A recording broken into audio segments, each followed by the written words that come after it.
Students, आज हम BSc part first के जो यूनिट है थर्ड लिक्विड स्टेट, उसका जो लास्ट टॉपिक है कोलाइडल स्टेट। कोलाइडल स्टेट हम पढ़ेंगे एप्लीकेशंस ऑफ द कोलाइड्स, यानी कोलाइडल विलयनों के उपयोग के बारे में जानेंगे। कोलाइडल या कोलाइड का हमारे जो दैनिक जीवन है और इंडस्ट्रीज है और एग्रीकल्चर, इन सब में बहुत ज़्यादा योगदान है। कोलाइड्स के कुछ महत्वपूर्ण उपयोग जो है ये निम्न प्रकार है। ये है जो है फूड्स में हमारे बहुत से जो खाने के पदार्थ हैं ये भी कोलाइड हैं, जैसे दूध है, आइसक्रीम, फलों की जेली, ब्रेड, लस्सी, मक्खन, पनीर, चीज आदि सभी कोलाइड्स होते हैं। और रक्त का जो थक्का बनना है, जो चोट में उपचार करते हैं, ये भी जो है जो कोलाइडल विलयन के उपयोग में आता है कि रक्त कोलाइडल तंत्र है जिसमें कोलाइडल कण जो है वो ऋणावेशित होते हैं। अतः जब चोटग्रस्त स्थान पर फेरिक्लॉइड विलयन या फिटकरी लगाई जाती है तो उनमें मुक्त होने वाले Fe+3 आयन, पोटेशियम आयन और एल्यूमिनियम+3 आयन कोलाइडल कणों को कोगुलेट कर देते हैं, स्कंदित कर देते हैं, जिससे रक्त का जो स्त्राव है वो रुक जाता है। ये घटना रक्त का थक्का बनना या क्लोटिंग ऑफ ब्लड कहलाता है।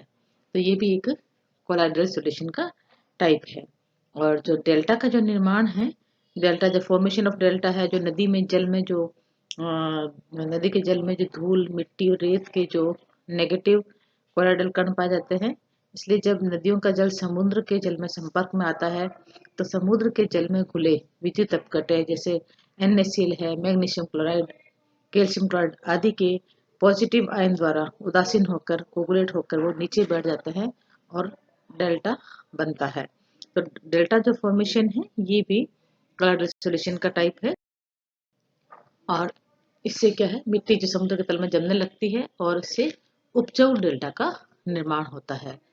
और इसमें जो मेडिसिन की में भी ये जो है इसका यूज होता है कोलाइड्स का। जो कोलाइडल दवाइयाँ जो है काफ़ी इफेक्टिव होती है तथा हमारे तंत्र द्वारा आसानी से अवशोषित हो जाती है और या एब्जॉर्ब हो जाती है। चांदी के जो कोलाइड है जैसे है आर्गिरोल और या प्रोटरगोल, इनका उपयोग जो है आंखों के जो पलक होती है उनके रोगों के उपचार में काम में आती है। और कोलाइडल जो गोल्ड है, कैल्शियम है, आयरन आदि जो स्वास्थ्यवर्धक टॉनिक के रूप में यूज की जाती है। और कोलाइडल गंधक का उपयोग जो है कीटनाशक के रूप में किया जाता है। कोलाइडल एंटीमनी का उपयोग कालाजार रोग के उपचार में भी किया जाता है। यानी इनका जो कोलाइडल सॉल्यूशन है इनका मेडिसिनल वैल्यू भी है। और प्यूरिफिकेशन ऑफ वाटर है, इसमें भी इसका यूज होता है। जैसे अपने जो पानी है पेयजल के रूप में जो नेचुरल सोर्सेस है, इनमें जो जल का जो उपयोग किया जाता है, जो प्राकृतिक जो सोर्स है इसमें जो जल है उसमें धूल होती है, मिट्टी और रेत के कण कोलाइडल अवस्था में पाए जाते हैं। इन कणों पर नेगेटिव चार्ज होता है। अगर इसमें हम फिटकरी मिला देते हैं तो फिटकरी में जो एल्यूमिनियम+3 आयन और उसमें जो पोटेशियम आयन होते हैं, ये नेगेटिव जो कोलाइडल कणों को कोगुलेट कर देते हैं। और ये जो कोगुलेटेड कण है पार्टिकल है वो नीचे बढ़ जाते हैं और साफ पानी जल के ऊपर रह जाता है, जिसको कि हम निथार कर उसको हम अलग कर लेते हैं। और ये कंट्रोल अवक्षेपक के रूप में भी काम में लिए जाते हैं। जैसे जो अलग अलग इंडस्ट्रीज है, कई इंडस्ट्रीज है, उसमें जो मुक्त होने वाला जो धुआं है उसमें भी जो है कार्बन, मिट्टी तथा अन्य जो है इम्प्योरिटीज है वो कोलाइडल कणों के रूप में उपस्थित होती है। अतः जब धुएं को विपरीत आवेशी इलेक्ट्रोड युक्त स्तंभ में प्रवाहित किया जाता है तो आवेशित कोलाइडल कण इलेक्ट्रोड पर जाकर उदासीन हो जाते हैं और अवक्षेपित हो जाते हैं। न्यूट्रल होके क्या हो जाते हैं, वो अवक्षेपित हो जाते हैं और हानिकारक जो इम्प्योरिटीज होती है जो उसको बाकी उसके मतलब उसको ऑब्जॉर्व कर लेते हैं। वायु को क्या करते हैं, ये चिमनियों की सहायता से वायुमंडल में छोड़ दिया जाता है, प्लस को वहाँ इवोल्व कर मतलब निष्कासित कर दिया जाता है। इस जो प्यूरिफिकेशन प्रोसेस में जो उपयुक्त जो यूज आता है एपरेटस, उसको कहते हैं, ये कहलाते हैं कंट्रोल अवक्षेपक कहलाते हैं। यानी कंट्रोल अवक्षेपक के रूप में भी हम जो इंडस्ट्री से निकलने वाले जो धुआं है उसको हम साफ करके और जो पोल्यूशन रहित धुएं को बाहर छोड़ देते हैं।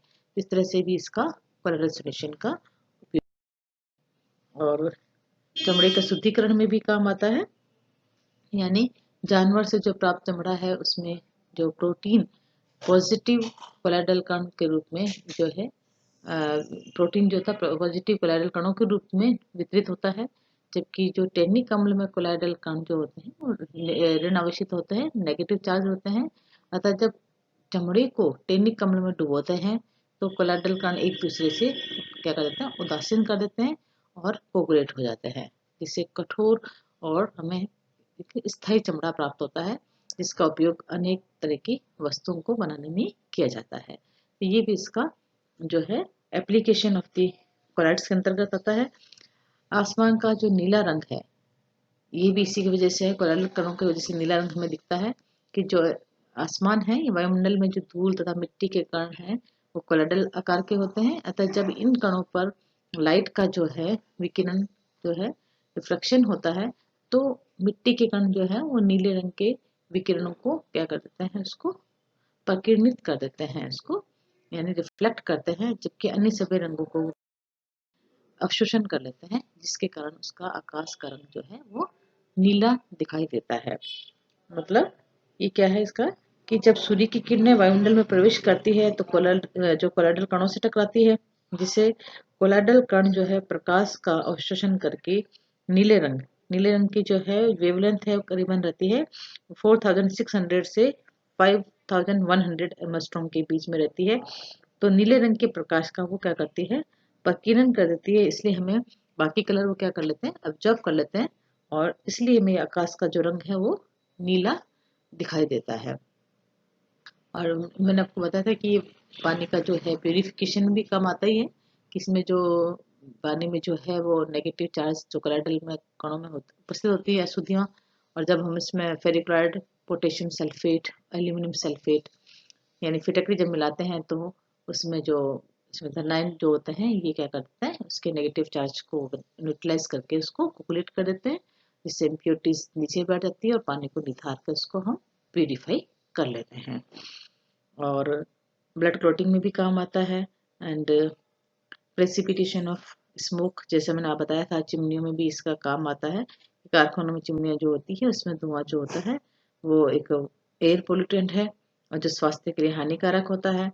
और इसमें जो धुआं है, जो ठोस कण जो कार्बन होते हैं उसमें वायु में कोलाइडल विलीन होता है ये, और ये जो नेगेटिव चार्ज होते हैं वायुमंडल में छोड़ने से पहले उनको एक कंट्रोल जो है वो प्रेसिपिटेशन ऑफ स्मोक में उसको अपरेटस में पास करते हैं, और उसमें जो है धातु के इलेक्ट्रोड लगे होते हैं, और कारखाने की चिमनियों से निकलने वाले धुआं के आवेशित कोलाइडल कण इन इलेक्ट्रोड द्वारा आकर्षित होते हैं और अवक्षेपित हो जाते हैं।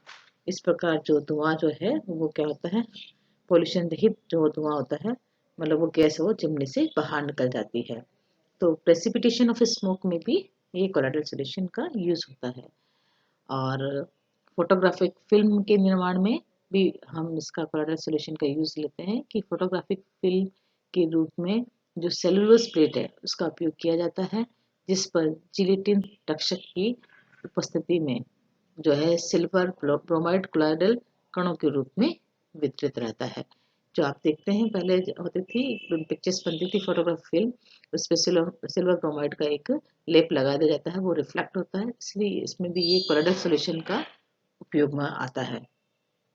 और टैनिंग में भी काम आता है। चमड़े में जो होता है अपने उसमें धनावेशित प्रोटीन के जो कोलाइडल कण होते हैं, जब चमड़े को टेनिन में भिगोते हैं तो चमड़े के जो पॉजिटिव कोलाइडल कण है टेनिन के नेगेटिव पार्टिकल्स द्वारा उदासीन होकर कोगुलेट हो जाते हैं, जिससे चमड़ा कठोर हो जाता है, और इसका हम कई तरह के काम चीजें बनाने में काम में ले सकते हैं।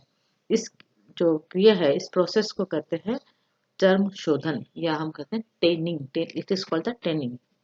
और सीवेज का जो है डिस्पोजेबल जो है सीवेज का जो डिस्पोजल में भी इसका यानी वाहित मल उपचार में भी कोलाइडल सॉल्यूशन का उपयोग में आता है, कि जो सिटी में जो अपने गटर और नाले हैं इसमें बहने वाले पानी में धूल कूड़ा कीचड़ आदि के कोलाइडल कण पाए जाते हैं। इन पर पॉजिटिव या नेगेटिव चार्ज पाया जाता है। इस गंदे पानी को एक कुंड में एकत्रित करते हैं जिसमें जो है विद्युत इलेक्ट्रोड लगे रहते हैं। ये आवेशित कण विपरीत आवेशित वाले इलेक्ट्रोड पर पहुंचकर और न्यूट्रलाइज होकर कोगुलेट हो जाते हैं और नीचे बढ़ जाता है, जिसे कि हम एक फर्टिलाइजर यानी उर्वरक के रूप में प्रयोग में दिया जाता है। और जो जल होता है साफ होकर उसको इसकी सिंचाई में यानी एग्रीकल्चर में उसको काम में लेते हैं। इस प्रकार इस प्रोसेस से हम जो सीवेज का जो है उसको भी हम डिस्पोज ऑफ करके यूज में ले सकते हैं। और क्लीनिंग ऑफ सोप में भी काम आता है कि मेल तथा जो धूल के कण हैं वो कपड़ों पर लगी हुई चिकनाई तेलीय पदार्थ ग्रीस के कारण उसमें चिपक जाते हैं। उसमें साबुन या कोई भी जैसे अपमार्जक होता है जल के साथ जो कोलाइडल सॉल्यूशन बनाते हैं, इसलिए गंदे कपड़े को जब साबुन के घोल में डुबोते हैं तो साबुन ग्रीस के साथ पायस बना लेता है। इस प्रकार वह कपड़े से अलग हो जाता है और उसी के साथ चिपकी हुई मेल भी स्वतः ही उसके साथ में क्या हो जाती है, निकल जाती है। और जैसे ही हम पानी से धोते हैं कपड़े को तो उसकी मिट्टी साफ हो जाती है यानी कपड़ा साफ हो जाता है। तो क्लीनिंग एक्शन ऑफ सोप में भी ये काम में आते हैं। और इसके अतिरिक्त मैंने बताया आपको कि फोटोग्राफी फिल्म, मिट्टी, वर्षा, धूमकेतु की पूंछ आदि भी ये भी कोलाइडल ही है। तो it is the all are the application of the colloidal solution. इसमें आपकी एक चीज छूट गई थी आपकी, और जो है वो मैं आपसे डिस्कस करती हूँ कि हार्डी-सुलजे का जो नियम है वो शायद रह गया था, तो उसको मैं आपसे बात करती हूँ अभी कि what is the law of the Hardy and Schultz.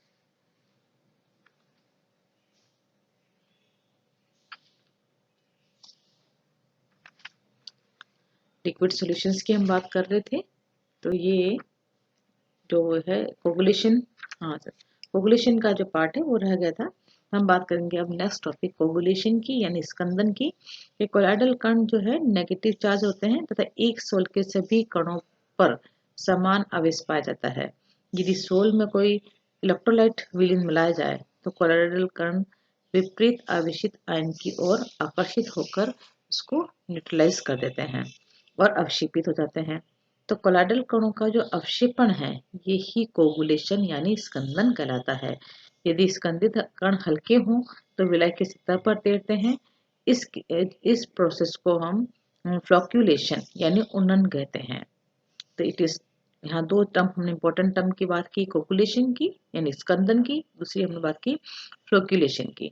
यानी स्कंदन क्या है कि जब कोई जो है विद्युत अपवर्त्य विलीन मिलाता है तो कोलाइडल कण जो है वो विपरीत आवेशित आयन की ओर आकर्षित होकर न्यूट्रलाइज होते हैं और अवक्षेपित हो जाते हैं। It is called the coagulation. और यदि जो कोगुलेटेड पार्टिकल लाइट हो, हल्के हों और वो विलय की सतह पर तैरते हैं तो इस प्रोसेस को कहते हैं फ्लोक्यूलेशन यानी उन्नन। इसको आप डिफाइन कर सकते हैं। और अतः कोलाइडल कणों का जो विलयन में से अवक्षेपण या उन्नन स्कंदन कहलाता है। जैसे पॉजिटिव फेरिक हाइड्रोक्साइड है, केसोल के कणों का केसीएल मैग्नीशियम सल्फेट या अमोनियम फॉस्फेट के नेगेटिव आयनों द्वारा क्या हो जाता है, कोगुलेशन हो जाता है, स्कंदन हो जाता है। दो विपरीत आवेश वाले जो सोल है एक दूसरे में मिला दें तो वह क्या हो जाते हैं, कोगुलेट हो जाते हैं। जैसे पॉजिटिव फेरिक हाइड्रोक्साइड का सोल में हम नेगेटिव जो है AS2S3 को मिला दें तो वो क्या हो जाता है, कोगुलेट हो जाता है। अब हम बात करेंगे एक इम्पोर्टेंट टॉपिक की, that is the Hardy Schulze law. Hardy Schulze law यानी हार्डी-सुल्ज का नियम क्या है कि कोलाइडल के स्कंदन का हमें इसको स्टडी करते हैं तो हार्डी और सुल्ज ने यह देखा कि स्कंदक आयन पर आवेश बढ़ने पर उसकी सोल कण को स्कंदित करने की सामर्थ्य बढ़ती है। इस आधार पर उन्होंने एक नियम दिया, यानी अगर जो स्कंदक आयन है उस पर अगर चार्ज बढ़ता है तो उसको वो और सोल कण को ज्यादा स्कंदित यानी कोगुलेट कर सकता है। इस आधार पर उन्होंने ये नियम दिया जिसे हार्डी-सुल्ज नियम कहते हैं। इस नियम के अनुसार किसी स्कंदक आयन पर आवेश जितना ज्यादा होगा उतनी ही उसकी कोगुलेशन की पावर ज्यादा होगी। जितना चार्ज ज्यादा उतना ही कोगुलेशन की पावर ज्यादा। इट मीन्स, जैसे एग्जांपल, जो नेगेटिव जो है AS2S3 इसका सोल में पोटेशियम आयन, कैल्शियम का 2 आयन, एल्यूमिनियम का 3 आयन, इसके द्वारा अगर हम इसका कोगुलेशन करते हैं तो पोटेशियम में एक चार्ज है, इसकी पावर सबसे कम होगी। कैल्शियम पे 2 चार्ज है, उसकी पावर ज़्यादा होगी। एल्यूमिनियम पर 3 चार्ज है, इसकी पावर सबसे ज़्यादा होगी। तो इसी प्रकार से जो धनावेशित है वो है फेरिक हाइड्रोक्साइड। इसका भी हम कोगुलेशन अगर देखते हैं, खाली क्लोराइड आयन से कराएं, Cl माइनस है उसकी कम होगी कोगुलेशन की पावर, सल्फेट आयन हो SO4 2 माइनस हो उसकी ज़्यादा होगी, और फॉस्फेट आयन है PO4 3 माइनस, इसकी पावर और ज़्यादा होगी। इट मीन्स जितनी ज़्यादा चार्ज उतनी ही कोगुलेशन की पावर ज़्यादा है। यानी किसी विद्युत अपघट्य की न्यूनतम सांद्रता का वह मान जो किसी सॉल को स्कंदित करने के लिए आवश्यक हो, यह उसका फ्लोक्यूलेशन क्या कहलाता है, मान कहलाता है, यानी उन्नत मान कहलाता है। अगर एक पावर है एक संयोजी, द्विसंयोजी तो त्रिसंयोजी, उसका उनका मान इस तरह से पड़ता है कि त्रिसंयोजी का सबसे कम, द्विसंयोजी का उससे कम, उससे ज्यादा, और एक संयोजी का सबसे ज्यादा होता है। यानी किसी विद्युत अपघट्य का उन्नन का मान जितना कम होगा उतना ही स्कंदन करने की क्षमता अधिक होगी, जबकि चार्ज का मान उल्टा था कि चार्ज ज्यादा होगा स्कंदन की पावर ज्यादा होगी, और उन्नन का मान जितना कम होगा उतनी स्कंदन करने की क्षमता भी ज्यादा होगी। तो ये था हार्ड-डिस्टेंस का नियम। तो ये बहुत इंपॉर्टेंट टॉपिक था, इस तरह से आप इसके एग्जाम में आपके ये आ सकता है। ये टॉपिक आपका जो है वो कंप्लीट होता है, और अब हम जो है नेक्स्ट टॉपिक उसके लेक्चर में पढ़ेंगे, नेक्स्ट लेक्चर में। It's over.